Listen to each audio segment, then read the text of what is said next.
This is Matt Fulchiron, and you're listening to the Matt Balaker podcast.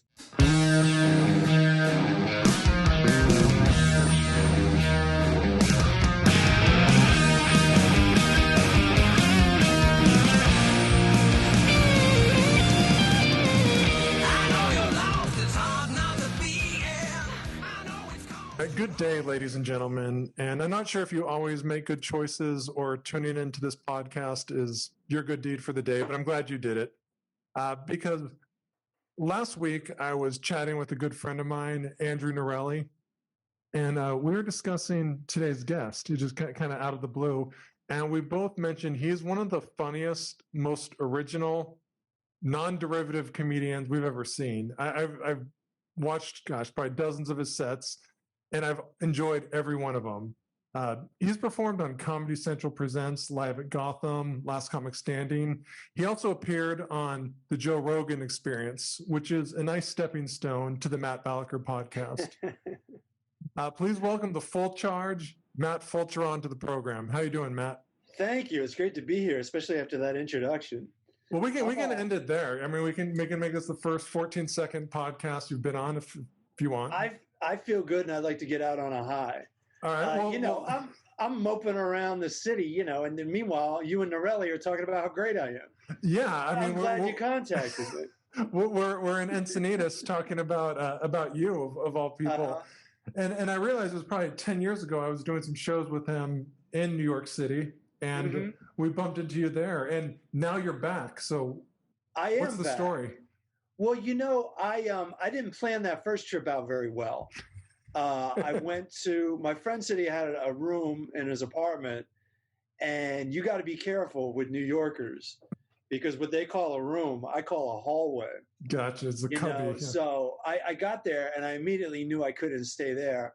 Then I got another place that was out of my budget, and that was just this room in this big, huge it used to be a factory. And I can only imagine what it was like to live there during the pandemic, because I had to walk through this young couple's kitchen to get to my room. So did they know you lived there?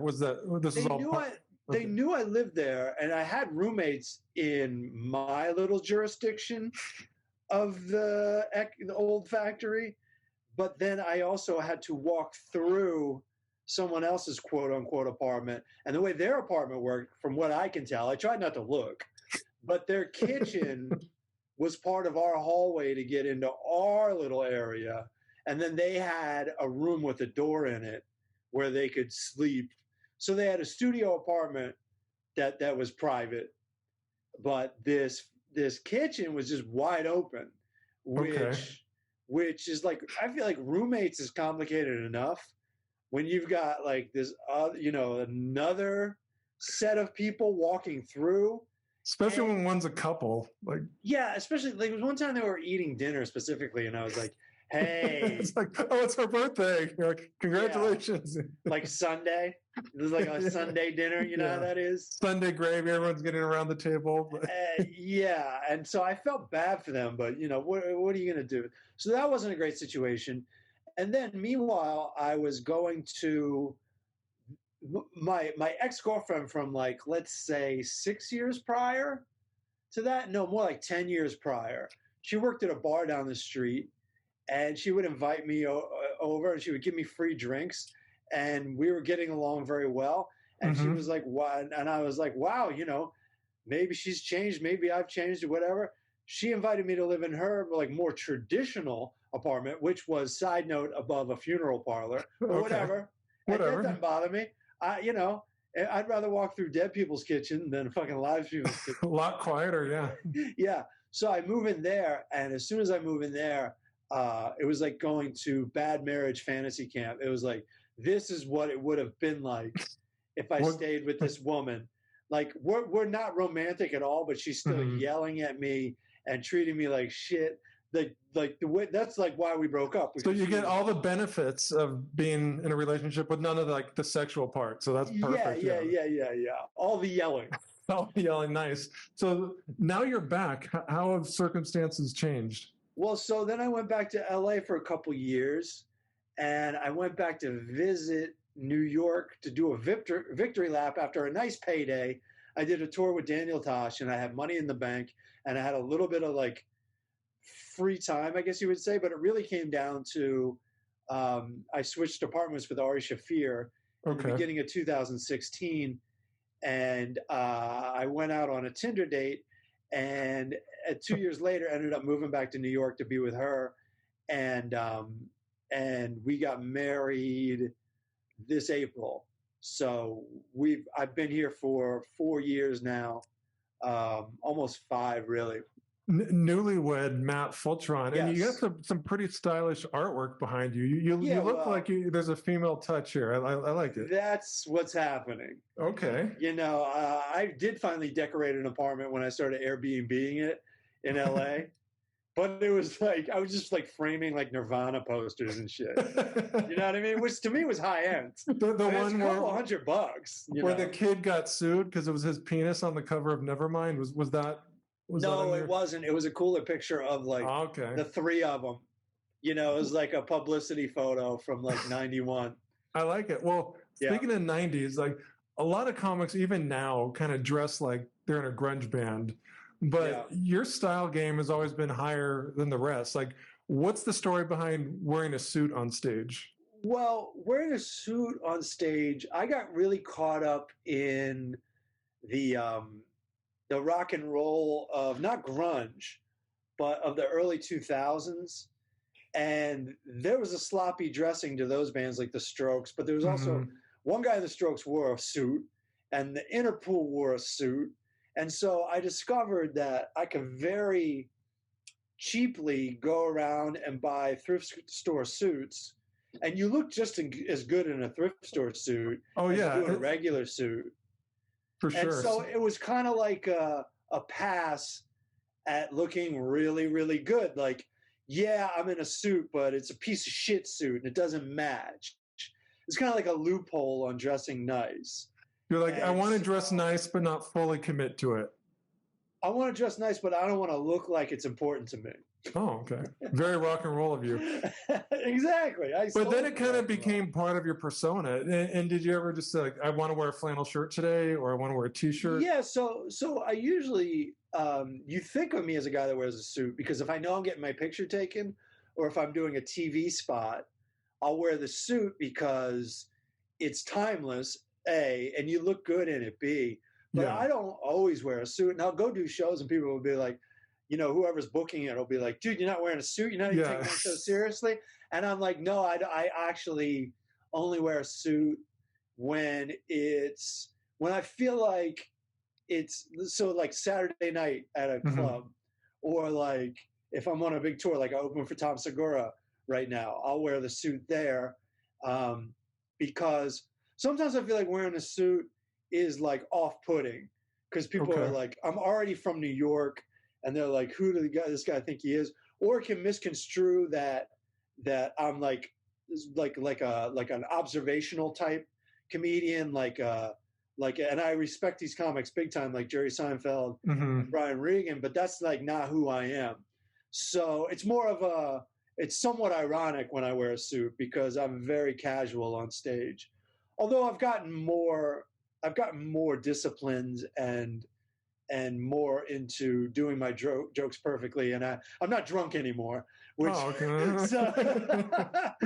things have changed. Okay. But, but my personality, my personality. I'm not like, I'm uptight, but it's in a different way. It's in a more artistic, free, open way than a regimented way, I think. You're artistically uptight. I like that. Yeah, I'm artistic and I'm uptight. So I'm uptight about a lot of things in my head, and but then when it's time to present something to someone else, I want it to feel loose. Yeah, well, I noticed you're drinking Polish Spring, so yeah, I have family in Greenpoint, so all the Polacks out there, we love you. Oh, fancy. That's where I am.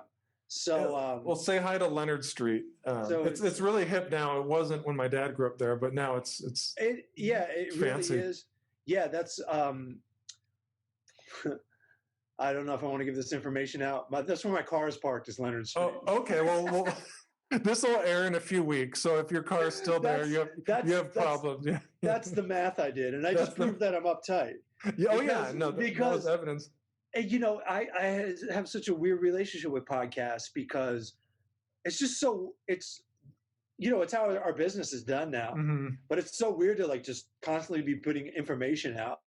I mean, God bless you if you want to sort through all the things we've said. Right. But, you know. And unless you're Joe Rogan, very few people are going to take the time to parse through and find out like the most offensive things and then edit in a way that makes you look as terrible as possible. I know, but I hate to even say this. Yeah. But there's assholes out there, like if you got some kind of opportunity, will comb through everything you've done on the internet. And just to be the guy on Twitter to be like, he said this in fucking 2013. That's what happened to Shane Gillis. It's like, what happens to people. I thought you had to get picked for Saturday Night Live to have that happen. I'm planning on some more important things happening in my career. Okay, so I am, I mean, at this point, what the fuck? When I do a podcast, it's always coming from a place where like I don't want to piss anybody off. Right. It's so easy to piss people off. And you don't know what's going to set them off. Like it could be something completely benign. And also, you sound like such an old. If I was young and I heard an older person say this, I'd be like, "Fuck off anyway." Yeah. But it's like culture changes. You can watch TV shows from 10 years ago, and the things that they're saying are completely unacceptable now. Oh yeah, I mean, I read. I have 2 kids now. I read Roald Dahl books, like James and the Giant Peach, and like that stuff's fucked up. I mean, like the stuff they get away. I mean, it was, just the 50 plus years ago. Charlie's grandparents are all sleeping together in the same bed. That's fucked up. Yeah, and there's Oompa Loompas, and there's a lot of fat shaming going on. It's very insensitive. Yeah, no, you go. Yeah, that whole book is fat shaming. Pretty much, yeah. Yeah, and I'm watching the show called The League, which I really like. And that was like 10, 12 years ago. And the people are saying things to be facetious and obnoxious, but that's lost on modern culture. Like, people aren't actually fucking trying to say horrible. They're trying to say horrible things for a funny reason. Like Seinfeld. Right. They say horrible things on Seinfeld. But they're trying to show you like, I don't know, I don't want to defend it. But it doesn't come from a hateful place. No, and I think, we can get into this more later, but I think one of the most important parts about stand-up or just really any kind of verbal expression is not the words, it's the intent behind the words. Right. And that can be lost in podcasts. It can be lost if you're only listening to like a 90-second clip of someone. I mean, it's like, do they really like, in the whole Rogan, I don't want to belabor that, but like, you can kind of see like the intent was not malicious. Like he wasn't trying to like hurt anyone, and people just. I don't even know which one we're talking about. I'm reluctant to even say, but it's like exactly. You can be reading it on record and saying you back somebody if you don't know. It's crazy. It's craziness. That's what I'm talking about. On the other hand, I do appreciate that, and this will be cut out of the 90-second clip. I do appreciate that somebody doesn't want to hear some shit about X, Y, and Z. And then on the other hand of that, what are you going to go through your life without hearing anything shitty about yourself? Because I hear something shitty about myself every day. That's why I'm so glad you and Norelli are saying something. Yeah. No, we're talking really nice behind your back. That is the best.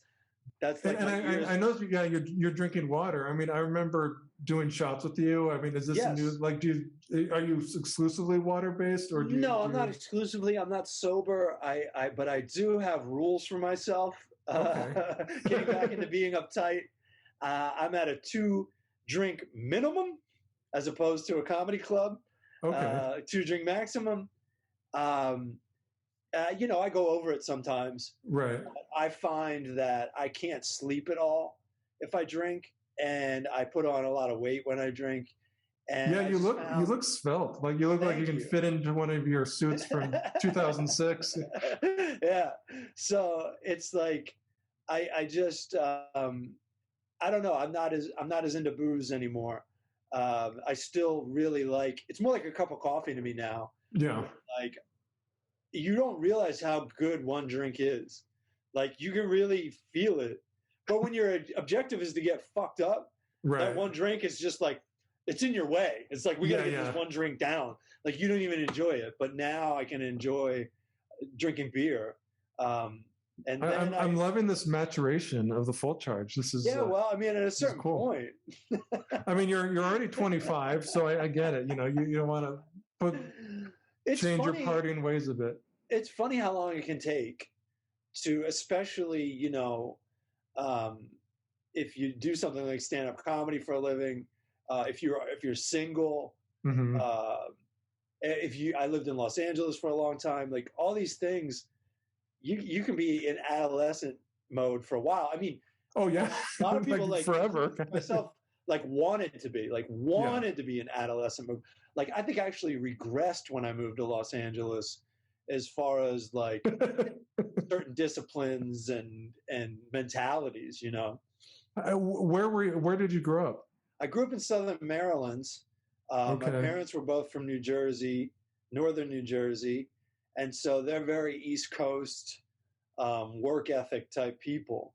So going to LA to be a comedian was like very different, because first of all, I didn't know, you know, at first you're just doing open mics and you're working. I was working during the day. And so that's a certain amount of discipline, you know. Right. You have to show up and. Right. But then when I became a full-time comedian, that's when I like didn't know exactly what to do all the time. And then I slowly figured out that like, oh, I'm supposed to be writing all the time. And you know, at a certain point, once the internet really kicks in, doing something on the internet, and then, but your day is full. Like it took me a while. It took me, I'm not sure how long to figure out how to be like a real professional comedian once I was a professional comedian. You know, and then just more is expected of you too, as you become more well-known, or you're working more, you know. Right.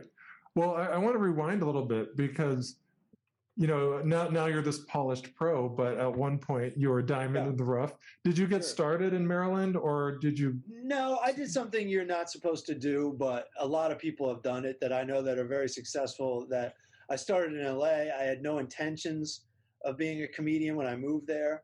It was something I did want to try. Okay.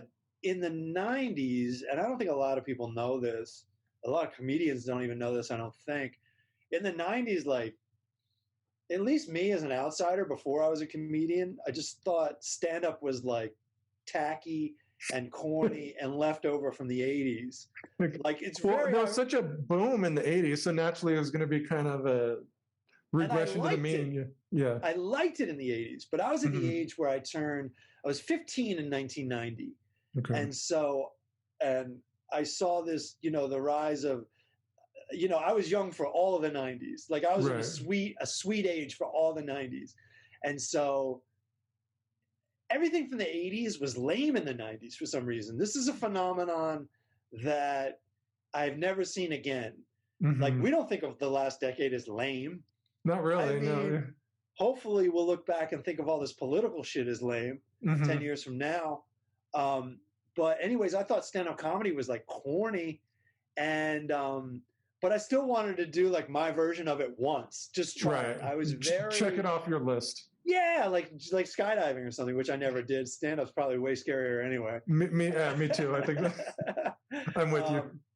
And I tried it, and you know how it is. I don't know exactly how it was for you, but I had that beginner's luck the first time. And I remember the car ride home, and it was only like a 1-minute car ride home. I lived right by the Laugh Factory. So anyways, I walked past the Laugh Factory all the time when I worked at Sunset 5 movie theater. And I wanted to try stand-up. And I asked my friend, who is a sketch actor, and he goes, so he didn't know much about stand-up. He goes, oh, you wait in line in front of the Laugh Factory all day on Tuesdays, and then you get on stage that way. And that's what I did. And I was very nervous. I was very drunk, but I was so nervous, like it didn't even kill the nerves. And I did 3 minutes. I remember I was pacing back and forth on the stage due to like nerves, and like I liked Chris Rock. So that's weird. I said all that, but I still liked Chris Rock. But to me, the two weren't connected. Like I didn't. He was kind of his own thing. Yeah. Yeah, exactly. Yeah. And I just remember on the way home going, wow, if I want to do that again, but if I really do it, like I was really going to take a lot of time, because I knew I put in a lot of time just to do that 3 minutes.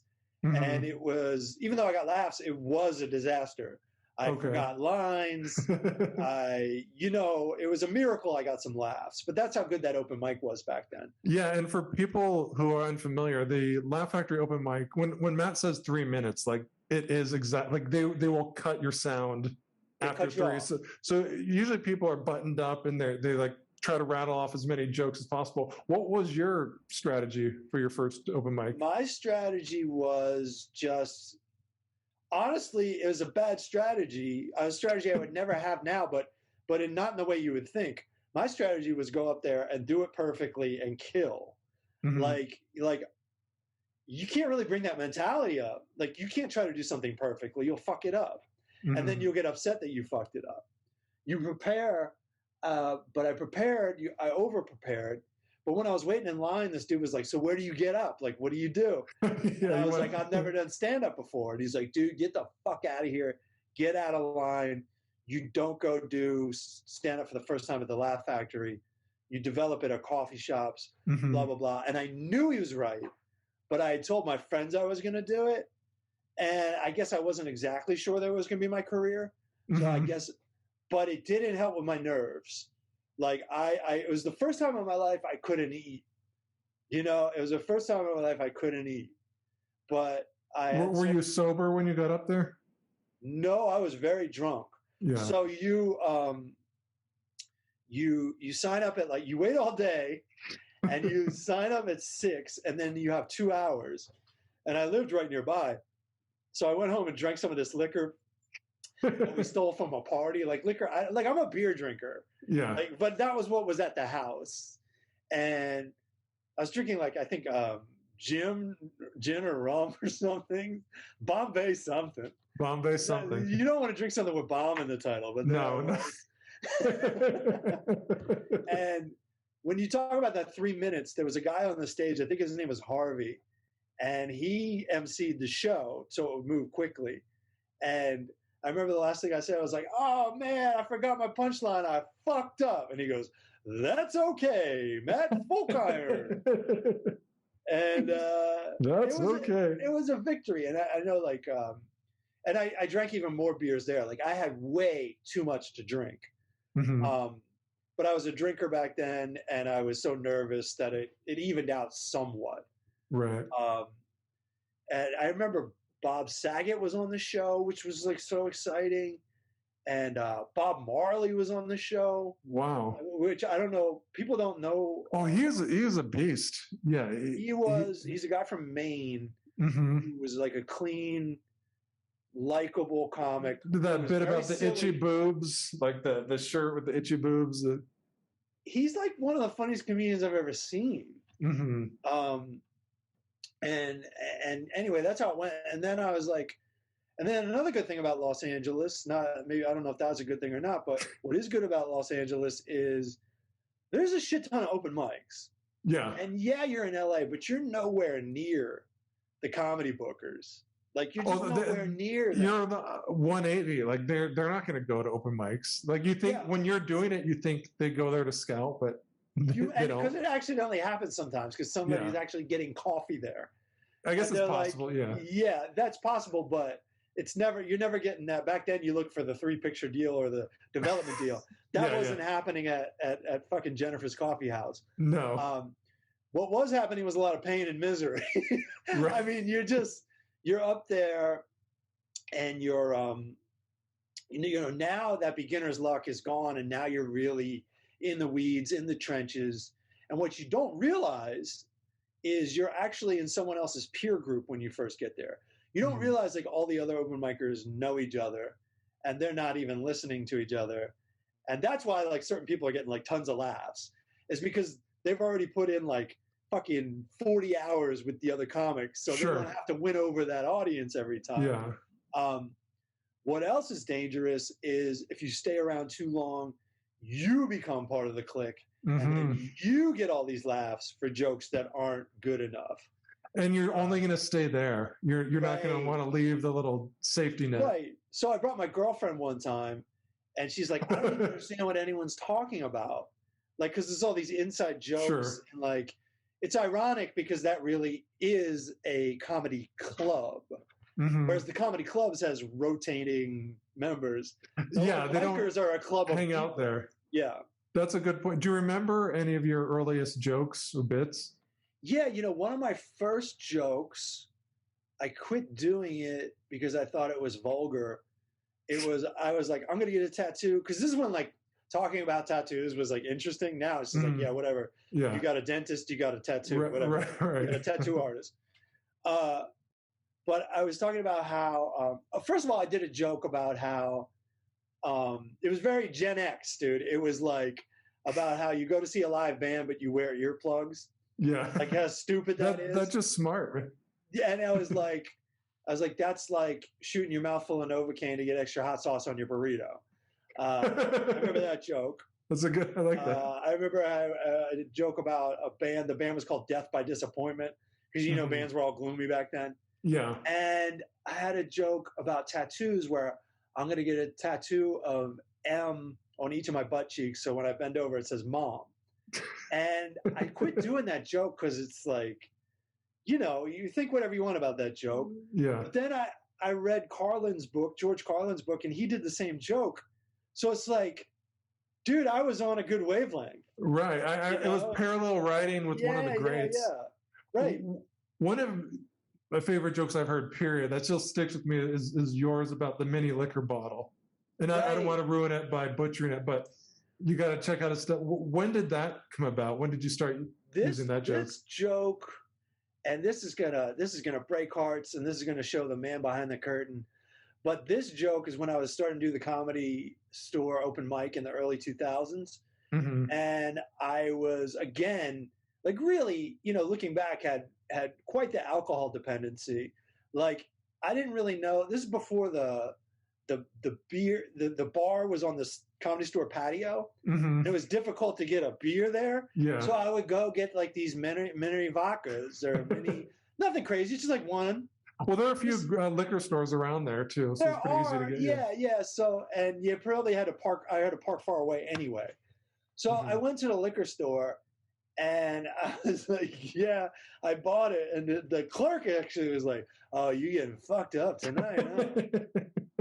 And Heyday. I just stole it, and that joke became more than just that joke. That's like really backloaded, that joke. So you do that little part, and then there's all these other parts like just got paid about this bitch, and I'm talking, and it just became like a staple, and eventually it became a sketch on one of the first Tosh.0 episodes, before Daniel like had a really firm grasp on what the show was going to be, I guess. It came, that show like it was pretty well formatted from the beginning, but like he's like, all right, let's do this sketch, and we did it like with a security camera at a liquor store, and made it look like it was a viral video. So what was your role? Were you a writer on the show, or was I was not a writer on Tosh.0, but I was opening for Daniel Tosh at the time when he got that show, and so I would be in certain sketches, and I would go by the offices and stuff. And I was touring pretty extensively with him at that time. We did a 2-month tour. That is probably the most fun tour you could be on. I mean, because that was kind of the peak of. It was. He was huge then. It was beautiful. He was huge, but comedy was different back then. It was more like there wasn't a online maintenance. Right. And it was just purely from his stand-up that he got all those fans, and they were like, as popular as he was, if you knew about Daniel Tosh, you were still kind of in the know. Yeah. Because he wasn't like a celebrity. He was famous, like you said it well, he was famous for stand-up. It wasn't like, trying to think, maybe even, Jim Gaffigan is a great stand-up, but a lot of people know him from acting in movies. Right. And Tosh wasn't that way. And so there was a certain group of people, like even Zach Galifianakis back then, Sarah Silverman back then, where you knew them from like the comedy they had done on TV. and you didn't know much about their personal lives there's no podcasting or anything. What I'm trying to say is a certain type of person showed up, and they were comedy fans. Like they wanted to see something that wasn't from the 80s, that was like, so Daniel had more of like a nerdy, intellectual indie rocker, or even just straight up legitimate, not good looking people with glasses, but like legitimate nerds. Right. You know, like really cool people were there, and they were down for like kind of whatever weird shit you came up with. And I was very like, I was so loose back then, you know, and it was perfect for the show. He's a very loose comic too, believe it or not. Yeah. How did you guys connect initially? They just put us together so much. The Improv and the Comedy and Magic Club, we ended up on shows together so much that, and that's right when his career was really taking off. Like I remember the second show I did with him was at a theater, his first theater gig in Seattle. Oh, wow. So it was really right time. In fact, I was like homeless when I noticed he was starting to really dig my comedy, because we didn't connect right away. But I was living, there was like a 3-month period where I didn't have a home. So I was staying in like weekly hotels. And I remember I was in Northern California staying at my aunt and uncle's in Marin County. And I got like this one gig at the Improv. It paid like $8.70. You remember back then. At the Melrose Improv? Yeah. And you're in Marin? Okay. Yeah, okay. And not that it really pays much more now. I don't even know what it pays now, but not much more. Yeah. And so I drove all the way down there, and I ended up like snagging a little bit of work from my old day job. And I remember just really like, I went up right before Daniel, and I remember he really liked what I did. It was a full throttle. I was like, it was this thing where like, since I'm going all the way down there, I don't know why, but I really, back then I didn't prepare so much for sets, but I really prepared, and it was really like a laugh every 10 seconds. I had these really short jokes, and I just fucking like kind of murdered. And I remember getting off, and like Daniel told me I was so funny, and Pablo Francisco told me that he liked it, and I was like, I felt on top of the world. Sure. And then shortly after that, I was working with Daniel, which was very exciting because I was a huge fan of his. So that's a good lesson, kids listening. Yeah. You could have bitched that you're only getting paid $8, but you drove 9 hours or whatever it took, and then that led to a pretty important point in your career. It's a thing, and it's still the case even with all this internet stuff. It's still the case that I would argue getting on stage more is better, even though it can be exhausting and unproductive after a certain point if you're getting up too much. If it's a club gig, fucking show up. Oh yeah, that's a good. And when is it too much? I think that's an important point, but I'd like to get your thoughts on that. I think it's too much when it's starting to wear you out, and instead of your material growing, it's shrinking because you're like, oh, I don't want to do that joke. I don't want to do that joke. I don't want to do that joke. And it's shrinking. There's something to that. But you're not, if you're ditching jokes, it's not because the jokes really suck. It's because you haven't given them the proper attention yet. And now you're getting, or at least I'm getting, fatigued by that joke, or I don't want to be embarrassed by that joke. Whereas I find it's good to take a break, especially after this pandemic. I learned this. Take a break and like really figure out what you want to do. And then after that, like an actor, rehearse it out loud, because you're essentially doing a song up there. The rhythm's got to be right. The words need to be there. You can also riff, but I'm saying if you want to learn a joke, this is how you learn a joke, because I don't get as much stage time as I used to before the pandemic. And I remember coming out of the pandemic, I was like, I've never taken more than a month off. And even when I did take a month off, it's because I was in this indie movie in 1999. So I've never taken more than, I don't know, 2 weeks, 3 weeks off. And I was like in my head about it. So I rehearsed like crazy. And I went to Nashville to make like no money, maybe like $100, but it cost me way more money to get there. Right. And I did this. I did like a 10-minute set, and I was so prepared that like it was like better. I was better than before because I was fatigued before. That's a really good lesson because you know Jason Galarn, and for those who don't, he's one of the best kind of joke writing LA based I mean, not just LA, he's based in LA, but he's one of the best comics I've seen. And he's got some of the best jokes around, and he's a great performer too. Like people might not think of him that way, but he is a great performer. Yeah, I had seen him a dozen or so times before I ever really talked to him. And then years later I got to know him pretty well, and he prepares his ass off. Like he kind of comes off like, yeah, whatever, but that's part of the artistry, I guess. But I've seen, I mean, he's like going over, like crossing things out, like rewriting, like that's impressive. The late 90s. That's the late 90s style, by the way. Which is like, how the fuck did I end up on stage? Yeah. And that's why here's this well-prepared material that I've been perseverating over for the last 18 hours. I don't have it memorized, but it is amazing. Yeah, it is amazing. We had Nick Hoff on recently to this podcast, and he mentioned his first LA job. He worked at some video production place. Yeah. And I guess he would talk to you all the time, but he never met. Like what job were you doing where he was calling you all the time? This is so crazy. Like it's so weird when you realize you're just a straight up old man. I had a job that is not a job anymore. Okay. I work. It's been made obsolete. Yeah. So first of all, I'm working at a video duplication place, which that still exists on some level, but it's mostly just people send each other links. Right. You don't have to make copies of your shit anymore, of your movie, your TV show, your stand-up set. Mm-hmm. So part of the it's already inconvenient, right? It sounds inconvenient just saying that. So people would keep their master tapes there so that they could just call up and be like, make 50 copies of blah, blah, blah. It's in the vault. I worked in the vault. I was like a librarian. And so I would just barcode tapes, put the information in the computer, and put them on the shelf where it said it was in the computer. And on top of that being kind of obsolete now, it's even more obsolete in the sense that no one else knew how to do my job. And all it is a Google search, essentially. Right. All it is typing in keywords to the subject line. And if I had to miss a day of work, like people would lost their minds. They didn't know how to search something on a computer, which is now is absurd, right?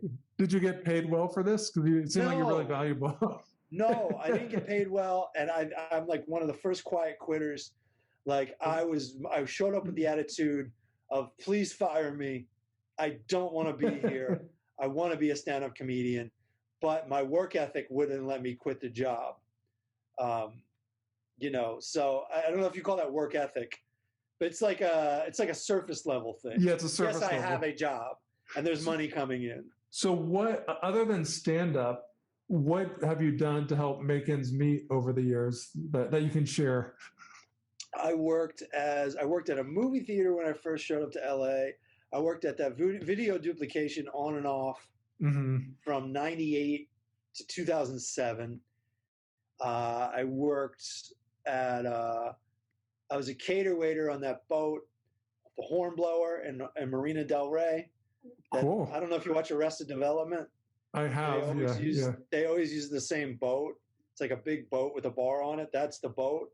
I worked on that. In fact, my first improv gig I did a week before, I worked as a bartender for this teen tour, which is easy. It's just like soda. You just get soda and water. But then, and you know about this, my first gig at the Improv was for a teen tour. It was actually the same teen tour as the week before. So I was their bartender one week, and then I was a comedian on the show for the teen tour at the Improv. That's very LA. Week. Yeah. Yeah, and I actually called one of the kids out. I'm like, "You like ginger ale, huh?" He knows my drink. Yeah. It was something more inside than that. Then he was like, "How does he fucking know this shit?" Yeah. So I guess I was a hypnotist for about 30 seconds there, too, or whatever, or a psychic. Congratulations. And did you ever have a point, Matt, where you're like, "Oh, I'm a full-time comic," or did it just kind of happen organically? And that was when my company that I worked for got sick of me and was like, you're out, dude. You're fucking out. Because looking back, like I didn't think of myself as a full-time comic, but while I still had a job, I got in so much debt that I still needed the comedy work. Yeah. To make ends meet. So essentially I was a professional comedian before I quit my day job because I started to make money and I started going on the road. Like, hey, I wouldn't even be asking. I'd be like, I'm going to be gone for 2 weeks. Okay. You know? Yeah. And they're like, what? And I'm like, I know. Imagine that. They wouldn't fire me. And I was very much like, at that point, so even before I lost my job, I was like, I am a comedian and this job is I take it or leave it, and I leave it. And if you want to keep paying me, I will keep showing up when I can. And I don't recommend any of this shit, by the way. Yeah, terrible life advice by Matt Fulchiron. I mean, it is and it isn't. Like, I did end up becoming a stand-up. That was my thing. Right. But I also think if someone's listening to this and be like, oh, I'm going to go fuck off at work. I also think that if I did a better job at my job, people will be more interested in me because they will ask you, like, what do you do? They know you're not just a vault guy. Yeah. And they're in the business. And if they can depend on you, they start to like you. And then they will, it's not a sure shot. Right. But now that I'm an older guy, I think like you really should, there's time to do both things well. I think, you know? Well, speaking of doing things well, I had a conversation, this was, years ago, with this Northern California comic named Kyle, and he went to school at UCSD, and he said his favorite stand-up set was watching you and Dana Point for like 45 minutes to a bunch of people who didn't care. Yeah. But you didn't give up. I mean, do you remember? I don't know if it was the Hennessy show. That could be any. I did that, yeah. No. Yeah, I think I do remember that because I remember when I was like, you know how it is, when I was like the feature act on it, I destroyed. And then when I went back as a headliner, like no one gave a shit.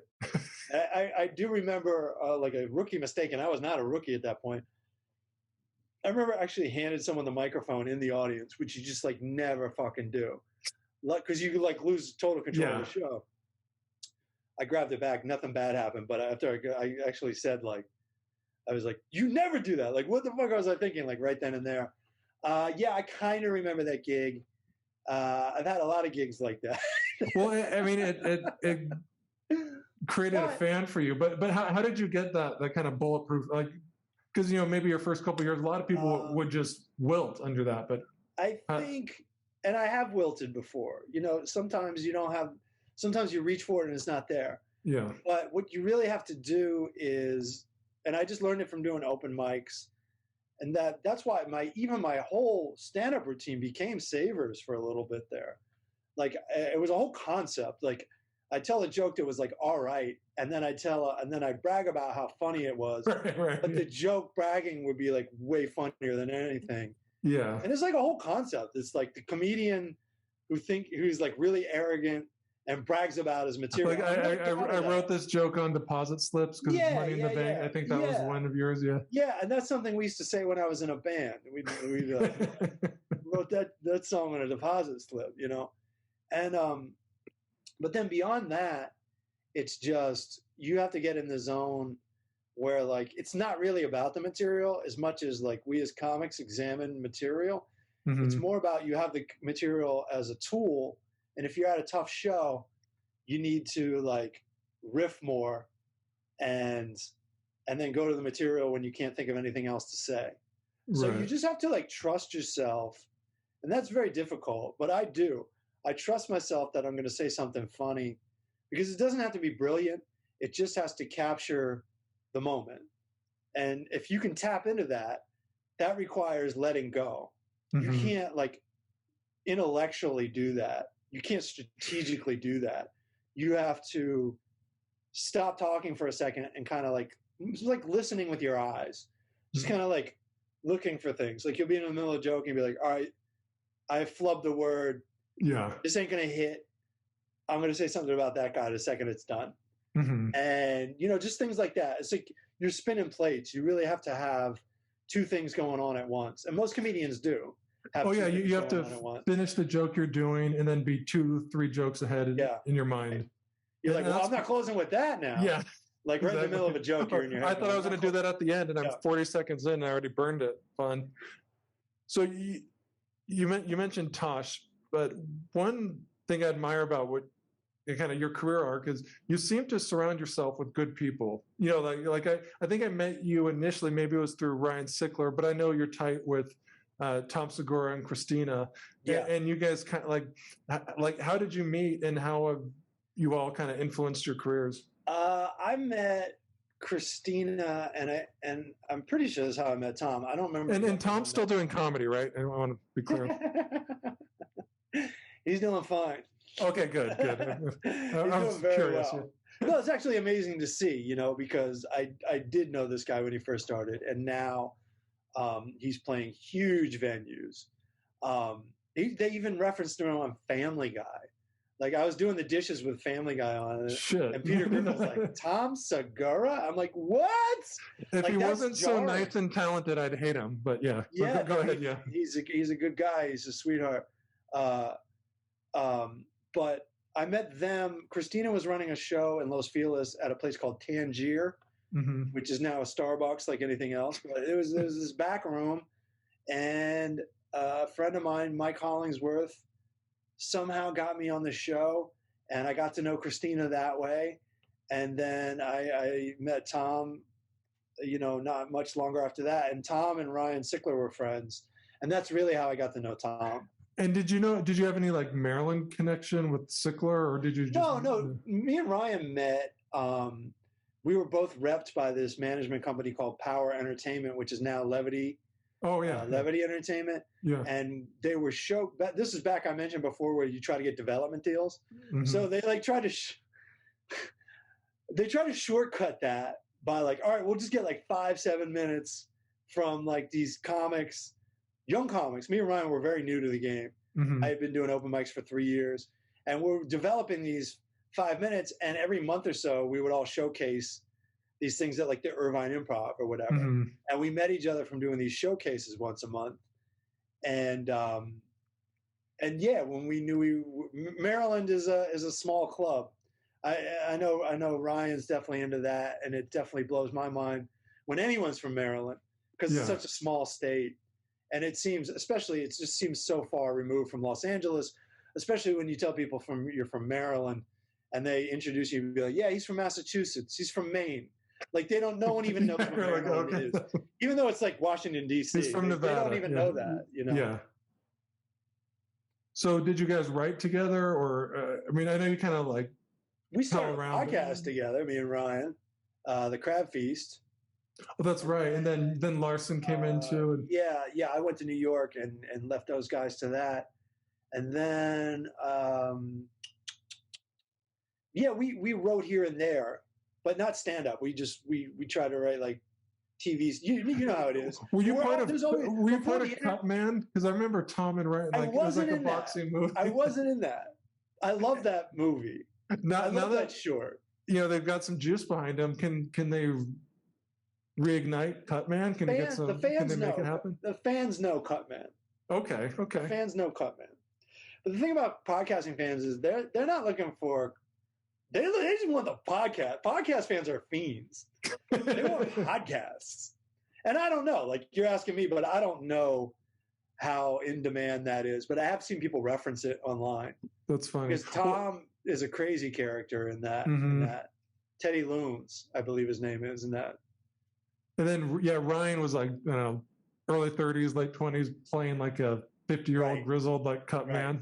Yeah, he's finally old enough to play a part. Right. So it's perfect. Let's make it happen. Yeah.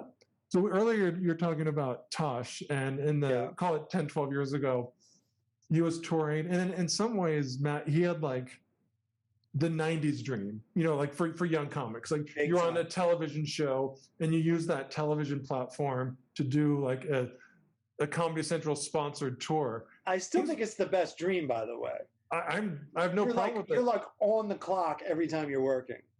But you know what I mean, when you have a TV show. Oh, sure. When you're doing the podcast, it's like, well, I guess people get paid But I don't know. There's a lot of spec in a podcast. But anyways, anyways, you got a question. I just like the '90s dream. No, I like the '90s dream too, but I think it's different because like I'll look at you or Segura. It's like he tours, but it's his own more or less. So what do you think is next? Like what is like for the next generation to come? Like how do you see the industry evolving? Where like what is making it? I guess look like what defines making it? Making it is making more money than you need and enough money to retire in any fashion. Whether it's your podcast, whether it's your stand-up, probably both. Acting career, you're a writer, whatever. That's how I define making it. But I think for most stand-up comics, the way the business model is set up now, I'm not a fan. I think it's very exhausting, and I think you have to give up too much personal information. I think the future is like the Truman Show. Like you're just on camera all the time, constant content all day long. And I think we're already there. I just think it's going to be the norm for a lot of people. And I think it's really, that's what I'll call exhausting. And that's what I'll call, I think, very problematic to your personal life. Yeah. And it's become a game of stamina to me. It's become a game of hours and homework. And it's all, no disrespect to anybody that does it, but it's most people like tweeting and Instagram and all that stuff. I find it like to be very disposable content. Sure. Like I almost call it art, but I can't even call it art. It's you're not going to be like, oh, I remember this tweet from 15 years ago. It really motivated me to do one. You're going to remember one tweet or two tweets from somebody, but it's not anything you can really sink your teeth into. And it's like junk food. Like you need the next. Yeah, that's the way your iPhone is set up. It's set up for what's next, and then you become the person that provides what's next. And I find it like I have major problems with it. I think it's really bad for society as a whole. I think that's how we get into these angry situations politically. Oh, sure. Like, what's next? I need to be angrier. I need to be angry. Well, let's hear what somebody I disagree with has to say. Oh, and then they're like, and that person's already jacked up. They're already rude and mean. And I find the culture, I'm not into it. I participate on it with some level. Right. But I'm reverting to, and I'm not saying I won't go back to all this stuff. I'm starting a podcast myself soon. But I'm trying to do the 90s dream. I'm working on a TV show, me and my friend, and there's a little bit of interest in it. And I kind of want to take it back a little bit and do it and concentrate and do things that are like, that I want to do. Like all this other stuff is like for what other people want to do, and you can make it your own. Podcasting is different because you can sit there and talk and it comes out once a week or whatever. Right. It's a little piece of something I think is substantial, but the game of it and just keeping people interested, I think it's made us pretty mentally ill as a society. Yeah. Well, you're the antidote to mental illness. What are you most proud of in your career? I think I'm most proud of my half-hour special I did for Comedy Central as a concrete example. Mm-hmm. And I really like my performance in that. I totally like, I left a Tosh tour. Like I was on a 2-month Tosh tour and I left it for a couple days to go do this half-hour special. Mm-hmm. And the audience wasn't like on board the first 3 minutes or whatever. And I actually told the audience, I'm like, I see so many unhappy faces in the audience right now, but this is my special and we're just going to add laughter. So essentially, fuck you. I don't know if I said fuck you. Essentially, fuck you guys. Yeah. I'm doing this as if I'm killing. Yeah. And you're with me or you're not.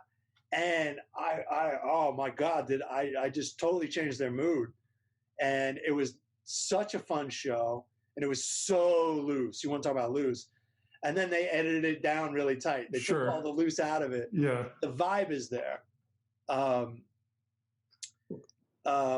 Just abstractly, what I'm most proud of or most satisfied with is in my old age, just all the people I've got to meet, and all the people I'm going to see, like tonight when I go to the comedy club.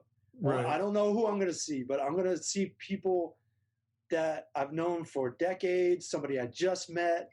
I'm going to go, when I go to San Francisco, I walk in the Punchline and they're like, Matt, you know, like that's in San Francisco. I've never. It's like Cheers. Yeah. Norm. Yeah. It's like, I know all these people everywhere. Like I'm in this, I'm not talking about the exclusivity of it. I'm talking about the connection. Like the fraternity of it. Yeah. And then also getting to see all these people who are like essentially the best in the world at this time, in New York, in LA, and the people I work with, like just getting to sit on the side of the stage and watch pretty much historical shit.